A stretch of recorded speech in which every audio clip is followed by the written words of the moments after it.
آج کے بیٹس کے شو میں ہم بات چیت کریں گے چائنا، ایران، بھارت، پاکستان کے جیو پالیٹکس کے ایشوز پر۔ اب آنے والے دنوں میں بلکہ مہینوں سالوں میں چائنا ہر ڈیبیٹ کا حصہ رہے گا، اس لیے کہ چائنا ایک اہم پلیئر ہے، اور چائنا صرف ہماری بیٹس کی ڈیبیٹس کا ہی حصہ نہیں ہوگا بلکہ انٹرنیشنل ڈیبیٹس کا حصہ ہے۔ چائنا نے صاف کہہ دیا کہ ہم امریکہ اور ویسٹ کے پروپیگنڈے کو نہیں مانتے، تو اس کا مطلب یہ ہے کہ ایک نئی سرد جنگ شروع ہو چکی ہے۔ یہ جو سرد جنگ ہے یہ سوویت یونین کے زمانے کی سرد جنگ سے بھی بہت آگے کی جنگ ہوگی، اس لیے کہ سوویت یونین کے زمانے میں کمیونزم ورسز کیپٹلزم تھا۔ اب امریکہ یا ویسٹ کا جو کیپٹلزم ہے وہ چائنا کے کیپٹلزم کے ورسز ہے۔ چائنا کا کیپٹلزم کا جو ماڈل ہے وہ تھوڑا ڈیفرنٹ ہے، لیکن ان فیکٹ وہی ہے جو کیپٹلزم کا اصل ماڈل ہے۔ لیکن آج کا جو ہمارا فوکس ہے وہ ایران اور چائنا کے بیچ ہونے والا نیا معاہدہ ہے، جس کے مطابق چائنا ایران میں $400 بلین ان نیکسٹ 25 ایئرس میں انویسٹ کرے گا۔ یہ خبر تھوڑی پرانی بھی ہے، مگر ابھی ریسنٹلی چائنا اور ایران کے لیڈرز ملے ہیں، ان کے فارن منسٹرز ملے ہیں، اور اس پر انہوں نے ایگریمنٹ بھی سائن کیا ہے۔ اب چائنا کے جو بھی ایگریمنٹ ہوتے ہیں وہ دنیا کے سامنے آیا نہیں کرتے، ان کے بارے میں گونج تو ہوتی ہے، لیکن اصل میں اندر کی کیا باتیں ہیں وہ دنیا کو پتہ نہیں چلتی۔ اس پر دونوں دیش ایران اور چین بہت ڈھول بجا رہے ہیں کہ $400 بلین کا ہم کام کرنے جا رہے ہیں۔ اگر $400 بلین کو آپ نیکسٹ 25 ایئرز میں ڈیوائڈ کریں گے تو $16 بلین ایئر کے بنتے ہیں۔ اب ایران کا جو سب سے بڑا ایسٹ ہے وہ تیل اور انرجی کے وسائل ہیں، اور چین کو ان کی ضرورت ہے۔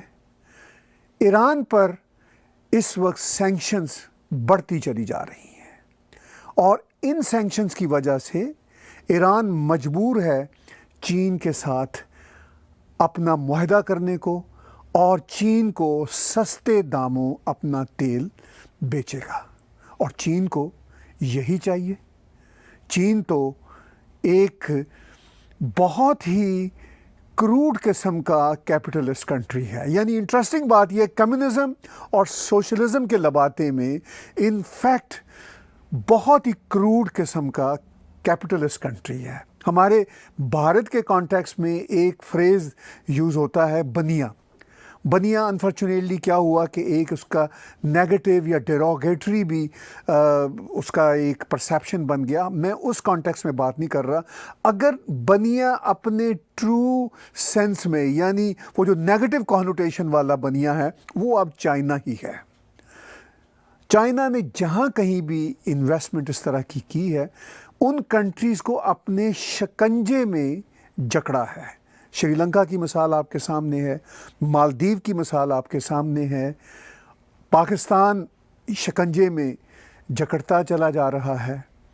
بنگلہ دیش کے ساتھ چین کام کرنا چاہتا ہے، مگر ہوپ فلی بنگلہ دیش ایک سمارٹ کنٹری ہے، بزنس کو سمجھتا ہے، وہ چین کے ٹریپ میں نہیں آئے گا۔ نیپال کو چائنا اپنے ٹریپ میں کرنا چاہتا ہے، اور افریقہ کے بہت ساری کنٹریز میں چائنا کی کوشش ہوتی ہے کہ ایسے کنٹریز میں پیسہ لگائے اور ان کو اپنے دام میں پھنسائے جو غریب اور چھوٹے کنٹری ہوتے ہیں، جیسے افریقہ کے بہت سارے کنٹریز ہیں۔ لیکن یہ سب بھی اب چین سے توبہ کر چکے ہیں۔ لیکن ایران بہت ہی بری صورتحال میں پھنسا ہوا ہے۔ امریکہ کی طرف سے سینکشنز لگ رہی ہیں، عرب کنٹریز کے ساتھ ایران کی بنتی نہیں ہے، تو پھر ایران تیل بیچے تو کس کو بیچے؟ چین ایک بڑی منڈی ہے، تو ایران اب چین کو تیل بیچے گا، مگر وہ بھی اونے پونے داموں پر، اور چین اس وقت یہی کہہ رہا ہے کہ ہم بہت بڑی ہسٹورک انویسٹمنٹ کرنے جا رہے ہیں ایران میں، اور وہ یہ بھی کہہ رہا ہے کہ چونکہ ویسٹ نے اس وقت کچھ سینکشنز چائنا پر بھی لگا دی ہیں اور بہت ساری سینکشنز ایران پر ہیں، ہم ایران کو مدد دیں گے۔ لیکن یہ بڑی کمپلیکس سچویشن ہے۔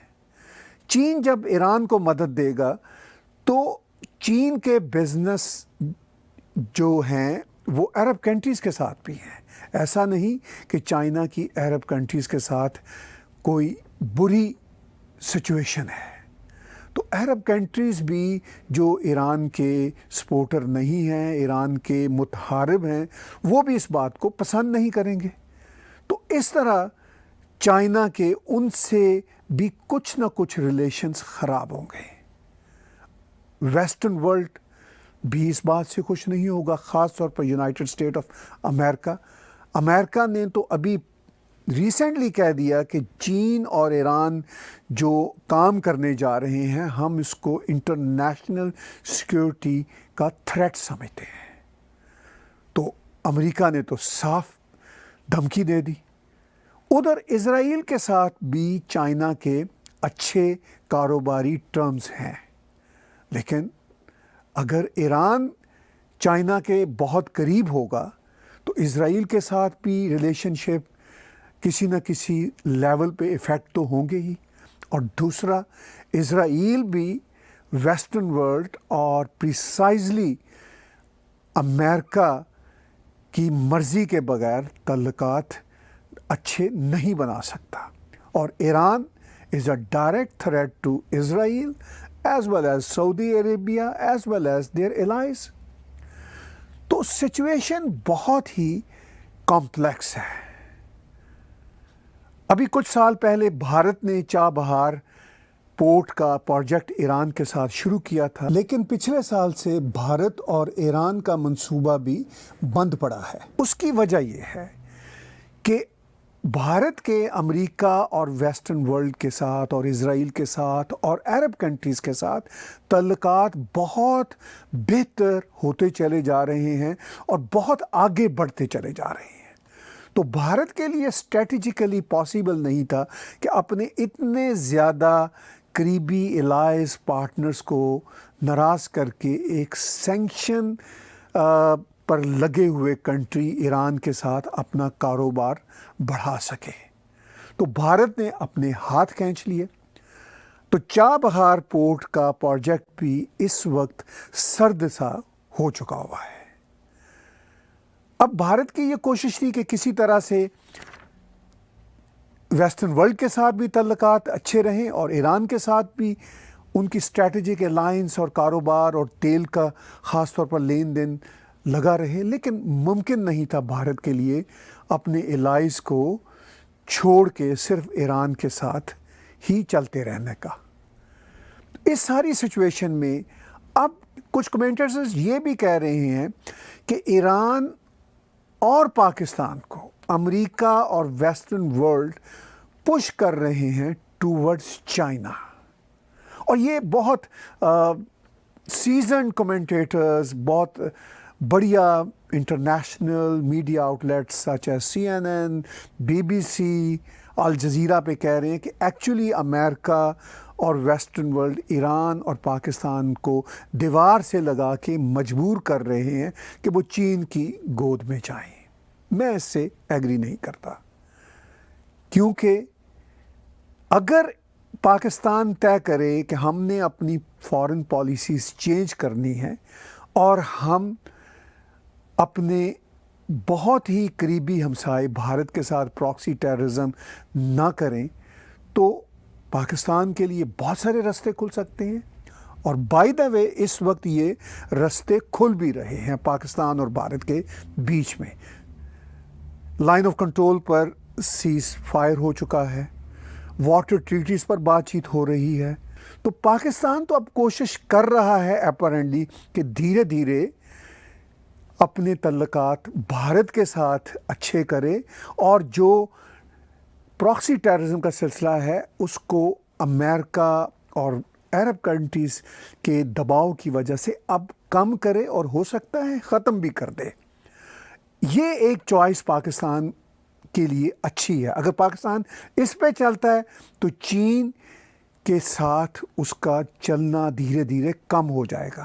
اسی لیے چائنا کے فارن منسٹر اور فارن منسٹری کے لوگوں نے ایران میں پاکستان کی طرف اشارہ کرتے ہوئے کہا کہ ایران کے ساتھ ہماری دوستی بہت ہی پائیدار ہوگی. ایران ایسا کنٹری نہیں ہے جو ایک فون کال پر اپنا پلان بدل لے. یعنی اشارہ کمنٹیٹرز کہتے ہیں چائنا کا پاکستان کی طرف ہے.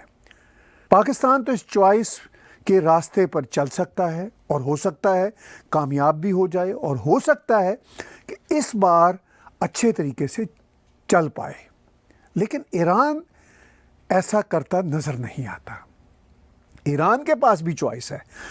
جو کمنٹیٹرز کہہ رہے ہیں کہ ایران کے پاس چوائس نہیں ہے سوائے چائنا کے ساتھ جانے کی، تو میں پھر دہراتا ہوں کہ ایران کے پاس چوائس ہے. ایران کو بھی اپنا راستہ بدلنا ہوگا، اپنی اسٹریٹجی بدلنی ہوگی. اگر ایران بھی عرب کنٹریز کے ساتھ یہ جو فائٹ کی اور ٹینشن کی فضا ہے اس کو ختم کر دے اور اپنے ہی کنٹری میں ہیومن رائٹس کا خیال رکھنا شروع کر دے اور جو ریلیجیس کٹر بندی ہے اس کو کم کر دے، تو ایران کے لیے بھی راستے کھلے ہوئے ہیں. عرب کنٹریز بھی ایران کے ساتھ دھیرے دھیرے تعلقات بہتر کر لیں گے. اسرائیل کو بھی جب تھریٹ نہیں رہے گا ایران سے تو تعلقات بہتر دھیرے دھیرے ہو جائیں گے. اور جب ایران میں مرگ بر امریکہ کے نعرے جو صبح و شام وہاں کے ریلیجیس انسٹیٹیوٹس میں لگتے ہیں اپنی دکانداری مذہبی چلانے کے لیے، ایران کے جو ادارے ہیں ایسا کرتے ہیں، وہ یہ کرنا بند کر دیں تو آف کورس ان کی بھی سینکشنز دھیرے دھیرے ختم ہو جائیں گی. راستہ ایران کے لیے بھی ہے، لیکن چوائس کرنی ہے ایران کی لیڈرشپ نے کہ انہوں نے اس راستے کی طرف جانا ہے یا نہیں جانا. یہ ایک انٹرسٹنگ بات ہے کہ ایران کی جنتا تمام مسلم کنٹریز کی جنتا کے مقابلے میں بہت انلائٹنڈ، پروگریسو اور لبرل ہے. لیکن ایران کی رجیم اسلامی انقلاب کے بعد ایک کٹر رجیم ہے. اس کی وجہ سے ایران کی عوام بھی پس رہے ہیں، ایران کی اکانومی بھی پس رہی ہے، اور ایران کے پاس چوائس ہے کہ اپنی مذہبی شناخت بھی قائم رکھے اور ویسٹرن ورلڈ اور عرب ورلڈ کے ساتھ اپنے تعلقات بہتر کرے، اسرائیل کو تھریٹ دینا بند کرے. تو یہ ایران کے لیے بھی راستہ نکل سکتا ہے. اگر ایران ایسا نہیں کرتا تو چائنا کا جو شکنجہ ہے وہ سخت سے سخت ایران پہ ہوتا چلا جائے گا. اس شکنجے کے خلاف ایران کی اپنی مذہبی لیڈرشپ میں کچھ پرانے لیڈرز جیسے ان کے پریزیڈنٹ احمدی نژاد بھی بول رہے ہیں، وہ بھی کہہ رہے ہیں کہ چائنا کے ساتھ اس وقت کی روحانی سرکار جس طرح آگے جانا چاہ رہی ہے وہ ایران کے لیے اچھا نہیں ہوگا. تو یہ ہے سچویشن جیو پالیٹکس کی.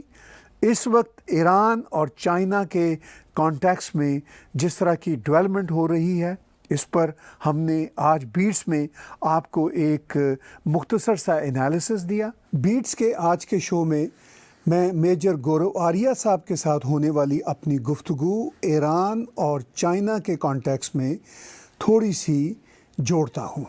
وہاں پہ یہ $100 ملین آیت اللہ کو دیں گے، یہ احمد جناد یا اس کے 2-3 بندے ہوں گے ان کو $100 ملین دیں گے. انہوں نے یہی تو کرا شری لنکا میں بھی. That is exactly what they did in Pakistan also. یہ چائنا کا ایک ماڈل ہے. وہاں پہ جا کے ٹاپ لیڈرشپ کو کرپٹ کرو، وہاں پہ گزب انویسٹمنٹ کرو کہ وہ جو ٹاپ لیڈرشپ بولے دیکھو میں نے تمہاری سڑکیں بنوا دی، میں نے یہ کر دیا وہ کر دیا. They will continue to be on par, لیکن کانٹریکٹ سارے ملیں گے چائنیز کو. اب یہ $400 بلین ہے، یہ کون کرے گا پروجیکٹ ایگزیکیوٹ؟ یہ بتائیے سر، کیا یہ ایرانی کمپنی کریں گے ایگزیکیوٹ؟